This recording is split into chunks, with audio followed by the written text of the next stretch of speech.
Bienvenidos a Escucha en la Noche, una historia de amor. Cuando intentas ignorar lo que sientes, esos sentimientos solo crecen en silencio. Clara y Diego intentaban esconder su conexión, incluso de sí mismos. Pero los secretos tienen un peso, y tarde o temprano, comienzan a salir a la luz. Clara se encuentra en consulta con Doña Rosa, quien con una sonrisa pícara, platica con Clara. ¿Y cómo va la vida, doctora? Una mujer joven y tan bonita como usted debe tener pretendientes por ahí. Doña Rosa, apenas tengo tiempo para mí. Pretendientes no están en mi agenda, respondió mientras sonreía nerviosamente.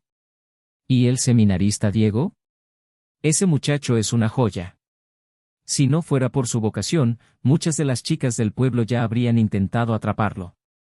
Clara pensó que Doña Rosa era muy directa, mientras se queda en silencio y sus mejillas se calientan. Clara sabía que no debía dejar que ese comentario le afectara, pero lo hizo. Rosa se fue, satisfecha con su consulta, pero dejó a Clara con una inquietud que no podía sacudirse.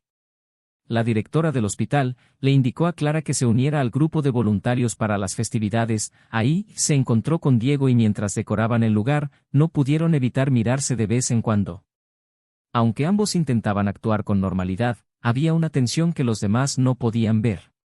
Una conexión silenciosa que hablaba más fuerte que cualquier palabra. No se percataron que la enfermera Celeste los observaba desde lejos. Así, que no era mi imaginación, su expresión cambia de una de curiosidad a una que parecía llena de celos. No todos los ojos son amables.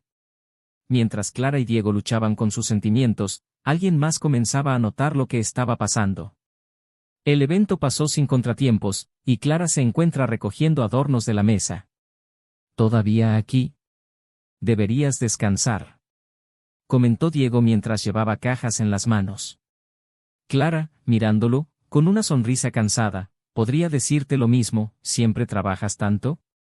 Diego deja la caja y se sienta en una banca cercana. Clara se sienta a su lado, ambos mirando hacia el altar iluminado por velas. Aquí siempre encuentro paz. Pero últimamente, comentó Diego de repente. Clara sintió curiosidad. ¿Últimamente qué? Últimamente me siento distraído. Como si algo estuviera cambiando dentro de mí, dijo Diego suspirando. Clara se queda en silencio. Ambos parecen querer decir algo más, pero no encuentran las palabras. En ese momento, el silencio dijo más que cualquier confesión. Pero ambos sabían que ese silencio no podía durar para siempre. Al día siguiente en el hospital, Celeste está en la sala de descanso del hospital, hablando con otra enfermera. ¿Viste a la doctora y al seminarista en el evento? Parecían bastante cercanos, ¿no crees?, dijo de manera casual.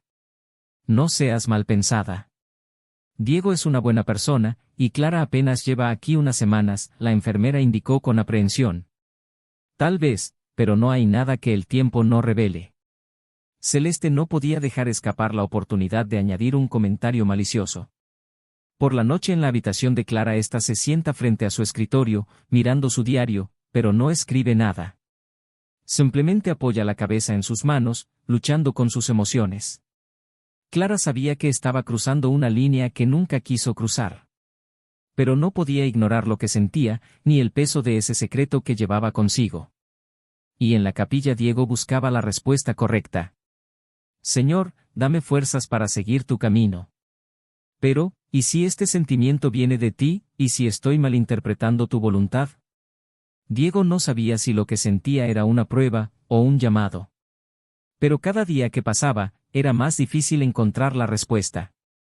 A veces, los sentimientos no necesitan palabras. Y ese día, ambos entendieron que lo que estaban evitando, ya era inevitable. El corazón nunca permanece en silencio por mucho tiempo. Clara y Diego estaban a punto de enfrentarse a la verdad, pero, ¿estaban listos para lo que vendría después? Llegamos al final de la cuarta parte de la historia. Si te gustó, recuerda dar me gusta y suscribirte para seguir escuchando historias en la noche.